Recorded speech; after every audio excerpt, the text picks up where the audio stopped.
All right, and you're watching KBC Channel 1. This is Easy Friday. I am Shiksha Aurora, and with me I have seasoned hit maker known as Polaris, who actually got her breakthrough in 2021 thanks to South African DJ, producer, and he is actually an award-winning South African DJ who I'm sure you know of by now. His name is Prince KB, and then it was the birth of Umeni Tosha, which I think is just a song that really, I feel like it's not just a Kenyan song, it's not an African song, it's not a South African song, it's a global song.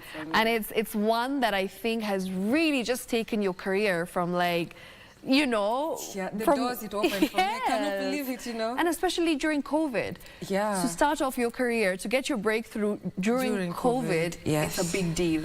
And to get a hit song during COVID is an even bigger deal. It was a big deal. It was, I feel like, especially because it came out at that time, it became the soundtrack for very many people during that time for COVID. Yeah, absolutely. It gave people a lot of comfort. It was nice to see, actually. And then, of course, like a year later is when you started seeing it being played in clubs. When the album came out.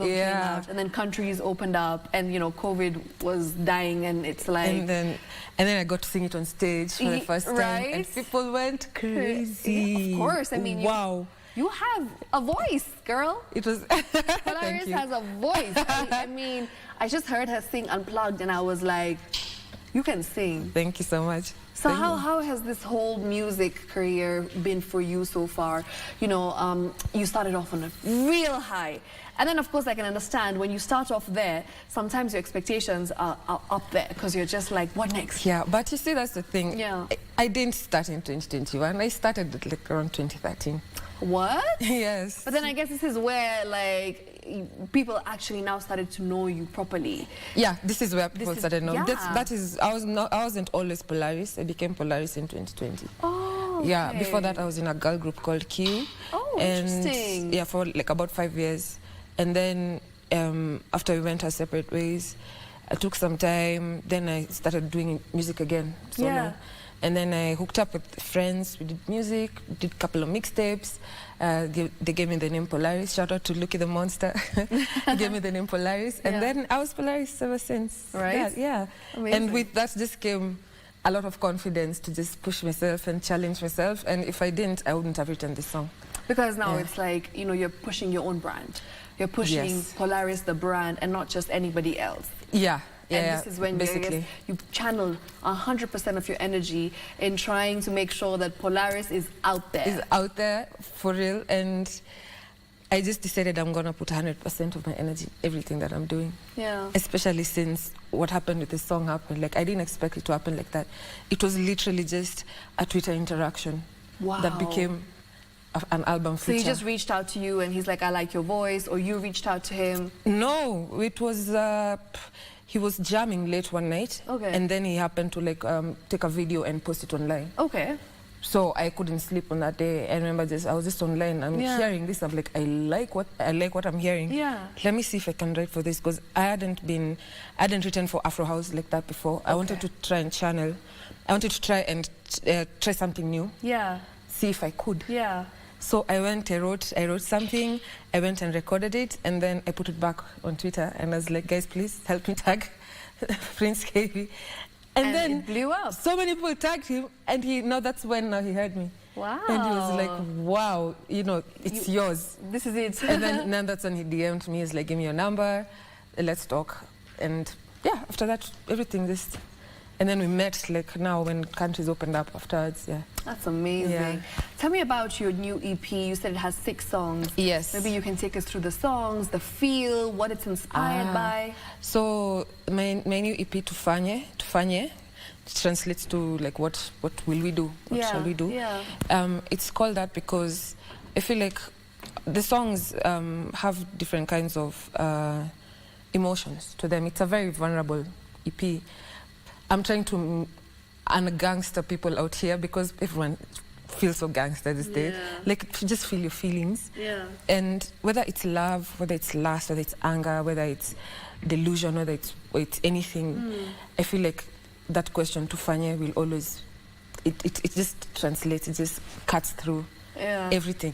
So the 6 songs are actually following each other like that, like breakup, anger, pride, or the emotions, delusion, lust, and then love. Yeah. Yeah, that's how I kind of...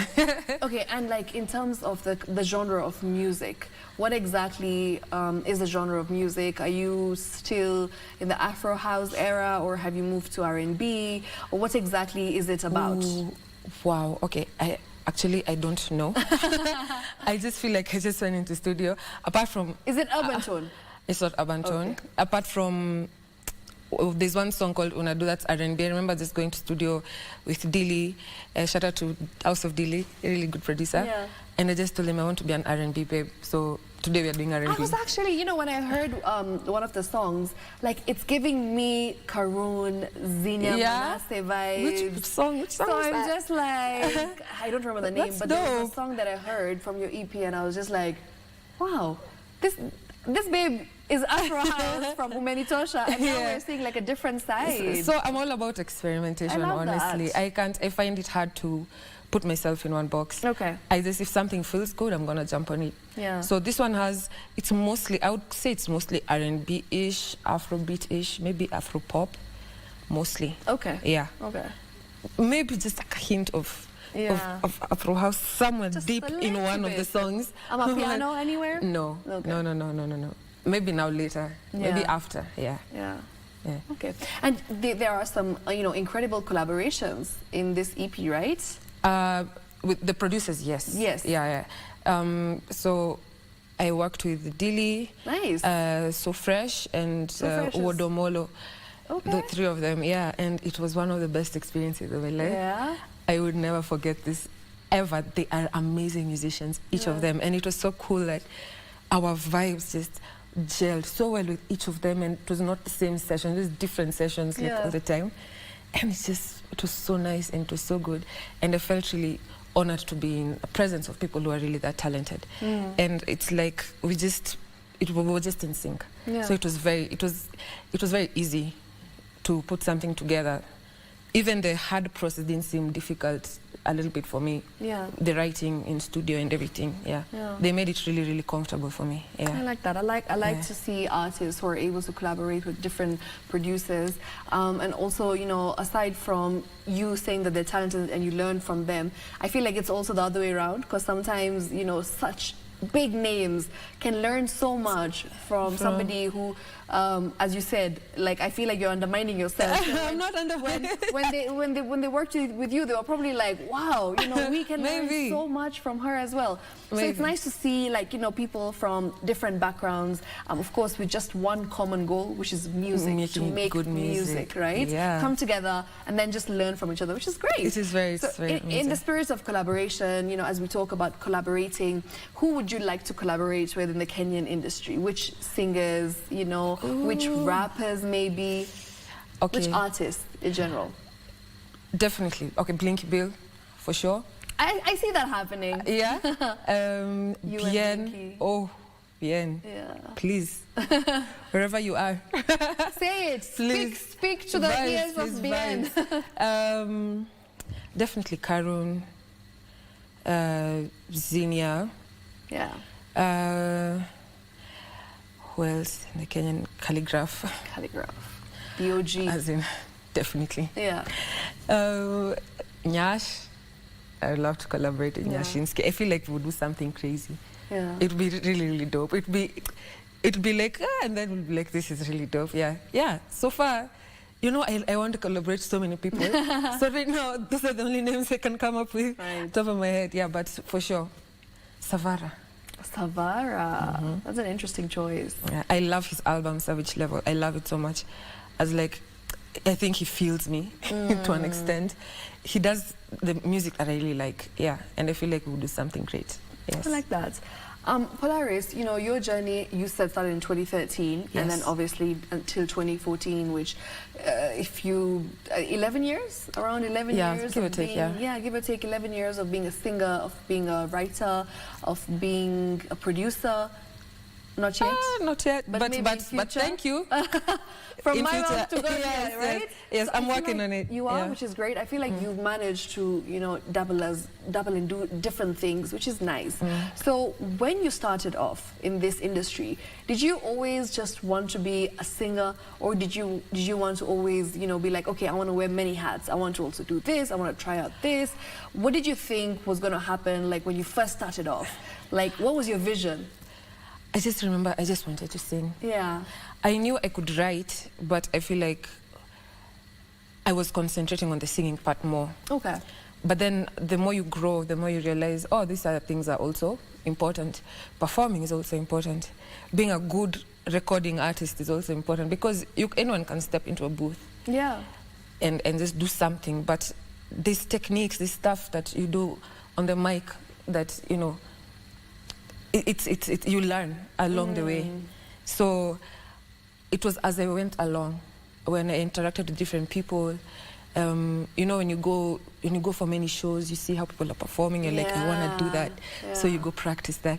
You hear someone sing like this, and like, I want to do that. I can do that. Yeah. So something you just had to learn along the way. Okay. But I just knew I wanted to sing. Yeah. Yeah, singing, that was the only thing in my mind at the time. Yeah. As a teenager, as a child, were you always the kid who was in front in all sorts of like drama, musical plays, like choir? Was that you? No, not even a little bit, I would not lie.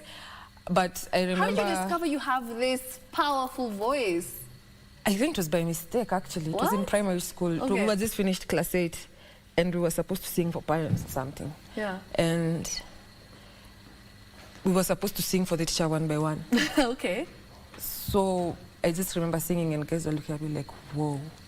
Did she just do that? Like, whoa, like this whole time you could sing like that. And we are finishing school. And we're finishing. So I went to high school. It still didn't hit me. Yeah. I went to high school, and a girl heard me sing, and she was like, you need to audition for the choir. Like, come on. So that's when I knew. That's when I knew. Yeah. Yeah. I was like, let me try this. Maybe they're onto something. Yeah. Yeah. I like that. I mean, it's nice to know that sometimes these hidden talents can actually end up being your career. Right? Like, did you know that in class 7 that you would be here singing? Not even. I don't even think in high school maybe I thought. I knew maybe I would have loved to sing, but it wasn't like a career goal. Like that. But also I didn't have any career goals, so I think maybe it was deep down, maybe I knew maybe I wanted to do singing, but I really didn't think. If all fails, we're going to sing. If all fails, we're going to sing, yeah. But yeah, I really didn't think I would be here, like, on KBC. Hey! Talking about my new EP. Right. My first solo EP. I've done many collaborative projects. Okay. But this is the first, like, solo. No features, it's just me singing all through and writing. Yeah. Maybe you can sing us something unplugged. Oh. From your EP. Okay, sing us your favorite song. Just 2-3 lines from your EP. Okay. This is your chance to get the viewers to actually be like, oh, she can sing. Okay. Let's listen to her. So I'm gonna sing. Can I sing is a verse too long? Anything, go for it. Okay. She's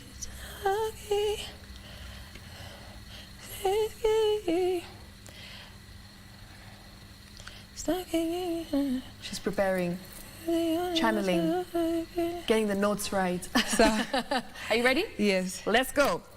Staki mimi drama, staki kuziona macho zako zikinitazama. Salimia mama, alafu umwambie mtoto wake ni hasara. Wanaiita kama, imekuwaje sani wewe umeshikilia kamba. Na dunia imekufunza, na ukirudi hapa tena utapata nimehama. Mwanzo sikuelewi, alafu mi sikujui. Mwanzo mi sikupendi, na tena mi sikutambui. That one is called Sitaki. I didn't want her to stop. I was just like, this is so good. it's getting better and better and better as you went on. I don't want to give away the whole thing. You're going to have to go stream. Yes, stream. Listen to her. And they can find it on Spotify? Yeah, on Spotify, like across all distribution in streaming these platforms. Yes, all streaming platforms, on YouTube, like across SoundCloud, everywhere. If you follow me at Polaris Pauline, Polaris Pauline, at Polaris Pauline, there's a link on my bio, and there they can find everything. Anywhere, yeah. Anywhere, okay. Yeah, there's a link over there, you can find it. I love that. And how has the reception been so far? How is some of the comments, you know, some of the feedback that you've got from your fans, your listeners? Okay, there's one I looked at, I was like, I don't know if this is a compliment. I was seated like over there. Someone was like, I'm starting to believe the hype. I'm like, okay. Oh, okay. I mean, thanks, I guess. It's like a backhanded compliment. I mean, right? I was like, thanks. I didn't know what else to say. But generally, the reception is amazing. Wow. Like, I already have a shout out to DJ Miss Ray. She was like, send me the song. I want to play it in my set tomorrow. I'm like, yes. The reception has been amazing. It has been really amazing, actually. I don't know what I expected. Yeah. But the love that I'm getting, really, it's crazy. I didn't expect this, like, for the first day, I didn't.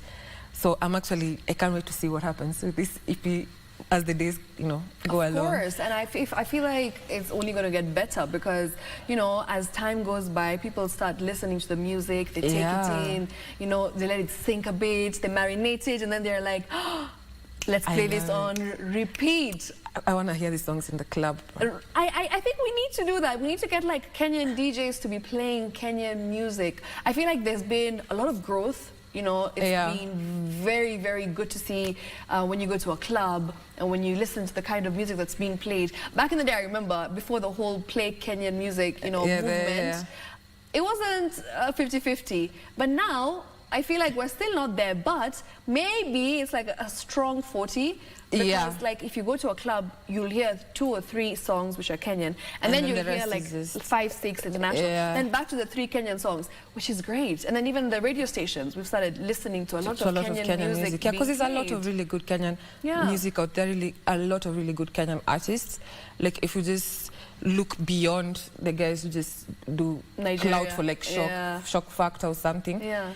Artists are really amazing out there, and I wish we could put the spotlight more on everyone else, like who's doing amazing stuff. Because if you dig deep, it's like even the underrated artists. There's some incredible singers out here. There's a YouTube channel called Radio Mapinduzi. Okay. The Kenyan Renaissance. Okay. They only play Kenyan music. Oh, nice. And it's not mainstream stuff, but the DJs on that channel, they only play Kenyan, and you can put one set, go about and you're gonna keep coming back to check, to Shazam. Yeah, like, what song is this? Which one is this? I discovered so many nice Kenyan music because of them, and I'm actually grateful for that channel. Yeah, I wish many people could go watch it. Yeah. It's amazing. Yeah. I like that, you know, when you have supportive DJs, when you have supportive YouTubers, when you have supportive like radio presenters and TV presenters who actually encourage this whole play KE music movement. I think that's the way forward, because where we are right now, I feel like Nigeria was there 10 years ago, and the same movement is what got them to actually be global to where they are right now. And like, you know, Nigeria, Afrobeats music has taken over the world, and then I feel like South Africa now has come into the picture. It's taking over the world, and it's all, I mean, Tyler just won a Grammy. So I feel like there is so much growth, there's so much potential in Kenyan music, and you know, Bien, the likes of Bien, who's just started doing his tour, he's taking music to a whole new level. So like, I feel like we're on the right track. Yeah, I mean, look at Sophia Nsao. She's hitting. I know she's in the charts. She's global. Man. Like, she opened the doors like she just went like bah. Yeah, and one after the other. Oh man, she's doing so amazing. I'm so happy for her. Yeah. So I'm actually excited to see where we're gonna be in a few years. It's only up. It's only going up. Yeah. And speaking of yourself, in a few years, you've just released an EP. Yes. What's the plan? Are we going to get an album, maybe? Yes. Is it? Yes. Okay, that's exciting. Yeah, I'm actually I've actually started thinking about it. Okay. I'm trying to get in the right mood and vibe to see how I can start writing album now, and then see, who I can work with. Yeah, and collaborate with and things like this. Because albums take time. It does. So I'd rather just start thinking about it now. So when I'm actually starting to put things on paper, it won't take me a long time, because I know it's gonna be a hard process. But yeah, definitely, like in 5 years, definitely I want to have released 5 albums, I guess. And I want to have toured the world, and I want to, I don't know. Lots of dreams, lots of goals. Lots of dreams, lots of goals. But yeah, I just want to share. I just want to make good music and share it with people. That's it. That's all I ever want. That's the ultimate goal. That's the ultimate goal. I just want to make music. That's all I want to do. I just want to make music. And share it with people. And share it with the world. Jill Scott says, once you make the music and you put it out, it's no longer yours. Ah, okay. It belongs to everyone else now. Just forget about it. Yeah. And let them do the work. Yeah. Let them do the listening, because that's the majority of the work. Yeah. Polaris, let's talk about, the difficulties that I think artists and singers of today go through to try and get that big breakthrough. In 2021, you got your big breakthrough, you're saying, after 8 years. Right now, young artists, I feel, are not able to get the recognition that they deserve, and sometimes they get very, very disappointed and discouraged, and they don't want to continue being an artist. They end up doing other things. They end up looking for ways to make money, because the truth is we have to make money to survive, right? So they end up letting go of their passion, letting go of their dreams. So what would you like to tell someone like that who is feeling very discouraged and a bit disoriented with the direction that they want to take in their career? I would just say, don't stop. Don't give up. If you feel you're overwhelmed, just let it go for a little bit. Okay. It's okay to take a break, but just keep at it. First of all, it's very hard to purposely get a breakthrough. You cannot plan for a breakthrough. It just happens. Like, no one plans to go viral. I mean, okay, I guess these days you can plan to go viral, I guess, right? Yeah. But like, organically, you just have to keep doing it. It's gonna find you. You shouldn't, don't let that discouragement eat you completely. Just because our industry, to be honest, it's not, I don't think it's very, very conducive for artists like that. Okay. And you could do everything right, and things are not happening, and you think it's your fault, but it's not. It's just the way the system is.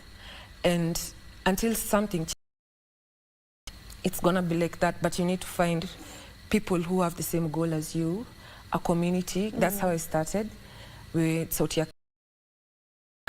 Just find a community of the people who are doing the same thing as you. It provides a lot of comfort for times like this. Okay. Because I remember someone saying, if you haven't quit at least 3 times in the middle. It's true. Like, almost everyone just goes through that. Go vent, go talk to them, go make music with them. Don't stop. One day it'll pay off, I swear. 10, 11 years, man, and of course there's times. Have you always been a full-time musician, or you've also had other streams of income? But then during COVID, because I worked in the hotel industry, and during COVID it was then I was like, you know what, I'm not doing this anymore. Let me just become a full-time musician. Plus, if you want to be, your mind can't be somewhere else. That's what I realized. It's a very demanding job. It's a very demanding position. It's as per as per what people think, and this perception that people have that it's very easy. You just you're vibing, one day you have ideas, and then you get an album just like that. But that's not the case. It is not the case at all. You can go to studio, pour your heart out and everything. Like, you're talking about your life, and you release the song, and someone's like, this music. Bro, I was talking about my life. Are you trying to say my life sucks? My life sucks. Imagine what that could do to you. Yeah. Other people also, And then the process of creating only is also tasking, because it's not easy making something. as the same as like, I feel like we have superpowers, some, because you can just conjure something from a song, just like that. And it feels so amazing, just creating. It's not easy to do that. That one, you need to have done it for you to be able to just create. If you see someone doing it and it looks easy, it's because they've done it a lot of times. They're making it look easy, but it's not. And like the hours, the irregularity of like the schedule, and things just happen, you know. Sometimes we were at 5 a.m. and it was raining and it was very, very cold. This is Limuru. Yeah, Limuru is cold. And I couldn't wear a sweater. It would mess with the shirt. So I had to pretend like, you know, I'm not feeling anything. I'm singing, but I wanted to die. I was like, it's what I wanted to do. Gotta persevere. That's what I wanted to do, I like that. I like that you said that, because sometimes, you know, you forget why you started. Yeah, it's always good to be, I guess, grounded and remember your roots and where you've come from. So despite all the fame, you're still sticking to the motive, which is making good music. Yes. Right? Yeah. And that's what keeps you going. Always. That you can keep making music. I mean, I don't think it's a perishable skill. Yeah. Don't keep practicing, then you're not gonna get better. You're not gonna. How many hours do you practice in a day? Do you do it daily? Times where you're like, okay, I need to practice. Okay, no. No.